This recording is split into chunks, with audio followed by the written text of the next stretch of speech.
Elena Voss had learned, over the past year, that the worst things in life rarely came with warning. Her mother's illness had come quietly, then all at once. Her father's silence after they buried her had come the same way. And her uncle Callum, the man who took her in when she had nowhere else to go, had shown his true nature just as suddenly, on a cold evening when he lost everything at a card table and decided that his niece was worth more to him as a debt payment than as family. She did not cry when the men came for her. She had already used up her tears months earlier, alone in a small room, grieving a mother who could no longer hear her. By the time Callum handed her over with an apologetic shrug and turned away, Elena had nothing left inside her but a hard, quiet resolve to survive whatever came next. What came next was the Northern Market, a place spoken of only in whispers among the villages near the border. It was not a market for grain or cloth. It was a market for the strange and the valuable, for creatures too dangerous to sell openly, and people too unlucky to be missed. Elena stood on a wooden platform with a dozen others, wrists bound, while buyers in fine coats examined them like livestock. She kept her chin lifted. She had promised herself that whatever happened, she would not let them see her break. The bidding for her began low and rose slowly, buyers exchanging glances, unsure why a girl with dust on her dress and no visible skill was drawing any interest at all. Then a voice cut through the murmuring crowd, low and certain, and the entire hall went still. 200 gold, the voice said, and I will not be outbid. Nobody tried. Elena turned toward the sound and found herself looking at a man unlike anyone she had ever seen. He was tall, broad through the shoulders, with dark hair and eyes that seemed to hold more than ordinary sight. Even standing perfectly still, he carried an unmistakable weight in the room, as though every other person present was simply waiting for his permission to move. The guards near him kept their eyes lowered. The auctioneer's hands trembled slightly as he accepted the payment. This, Elena would learn, was King Draven Ashgrave, ruler of the Beast Kingdom, a land of shifting borders and old, dangerous magic that most ordinary people only knew through frightened stories. He did not attend markets. He did not buy slaves. And yet here he was, doing both, for a girl he had never met. When the chains were finally locked around her wrists and she was brought before him, she expected cruelty in his eyes. She found only a strange, searching confusion, as if he were trying to solve a puzzle he did not yet have the pieces for. "Remove her chains," he said. The guard beside her hesitated. "My lord, she is not yet delivered to the fortress.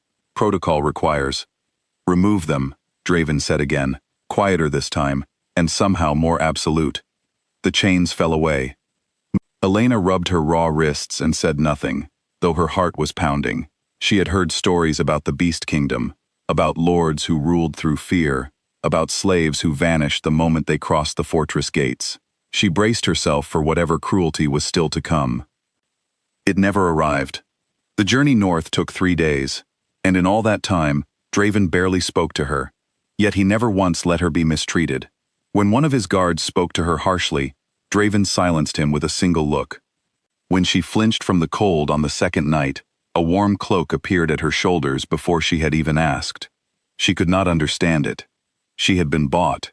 She was property, by every law she knew, and yet she was being treated like something precious, something the king himself did not entirely understand, but was determined to protect. The fortress, when they finally arrived, was carved from dark stone into the side of a mountain, its towers disappearing into low clouds. Elena expected to be taken to servants' quarters, perhaps a cell. Instead, she was given a room with a real bed, a fire already burning in the hearth, and food brought to her door without her asking for it. Why, she finally asked, on the second night in the fortress, when Draven came to check on her himself, as he had every evening since her arrival. Why do this? I'm your property. Why treat me like I'm not? Draven stood near the window, his expression unreadable in the firelight. I don't fully know yet, he admitted, but something in me recognized something in you, the moment I saw you standing on that platform. I have learned, over many years, not to ignore what my instincts tell me, even when I don't understand them. It was not the answer Elena wanted. She wanted explanations, certainty, a reason to either trust him completely or hate him completely. Instead, she was left with something far more difficult: cautious, confused hope. Days passed. Elena began to move more freely through the fortress, though always under careful watch. She learned the names of the servants, the rhythms of the household, the way the shifters who served Draven would straighten and grow quiet whenever he entered a room. She saw, too, the way his rule was not built on cruelty, as she had feared, but on something closer to responsibility. He listened to his people's disputes personally. He walked the lower halls where the servants lived, not just the grand ones where nobles gathered. He was, she realized slowly and unwillingly, not the monster the stories had made him out to be. But peace, she would soon learn, never lasted long in the Beast Kingdom. On the 5th night, the fortress alarms rang out just past midnight. Elena woke to shouting in the corridors, the clash of steel, and a smell of smoke drifting under her door. A faction of rebel shifters, led by a lord named Kestrel who had long resented Draven's rule, had chosen this night to strike, believing the fortress weakened by the recent unrest among the border villages. Elena had no weapon, no training, and nowhere safe to run. She made it only as far as the east corridor, before a rebel assassin found her, blade drawn, mistaking her for someone valuable enough to use as a hostage against the king. She backed against the stone wall, heart hammering, certain this was how her story would end. And then something inside her, something that had been sleeping her whole life without her ever knowing it was there, woke up. It began as warmth in her chest, spreading outward through her arms, her hands, until her skin seemed to glow faintly silver in the darkened corridor. The assassin froze, his blade lowering slightly, confusion crossing his face. Then the light surged outward in a single pulse, throwing him backward into the far wall hard enough to knock him unconscious. Elena stood alone in the corridor, trembling, her skin still faintly glowing, staring at her own hands as though they belonged to someone else. Throughout the fortress, every shifter felt it, a ripple of power unlike anything most of them had sensed in their lifetimes. Draven, in the middle of driving back a group of rebels in the courtyard below, went utterly still, his head snapping upward toward the east wing, as though called by name. He found her minutes later, still standing amid scorched stone and the unconscious assassin, the silver light around her slowly fading. He crossed the corridor in a few long strides, and Elena braced herself, unsure what to expect from him now that he had seen what she truly was. He knelt before her. Not a bow, not a courteous gesture, a full, deliberate kneel, his head lowered, in a fortress full of warriors who could see him do it. Behind him, in the corridor, several of his guards arrived and stopped short at the sight of their king, on his knees before the girl he had purchased days earlier. "You are Luna," he said quietly. "The true Luna. I did not want to believe it, even when my instincts told me the truth at the market. I thought the bloodline extinct, lost generations ago." Elena, breathless and shaking from the power still humming faintly beneath her skin, could only stare at him. "What are you talking about? What is a Luna?" Draven rose slowly, and for the first time since she had known him, she saw something like vulnerability in his expression.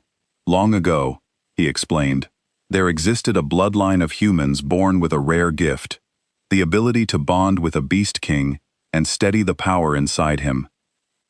Without a true Luna, a king's strength grows unstable over time, prone to excess, to cruelty, to losing himself entirely in the beast. With a Luna beside him, that power finds balance, wisdom, restraint. And you think I'm one of them," Elena said slowly. "I know you are," he said. "No ordinary human could have done what you just did. No ordinary human could have done what you just did." Elena felt anger rise beneath her shock, sharp and sudden. "You bought me. You put chains on me. If you knew what I was, why didn't you just say so instead of buying me like property at that market?"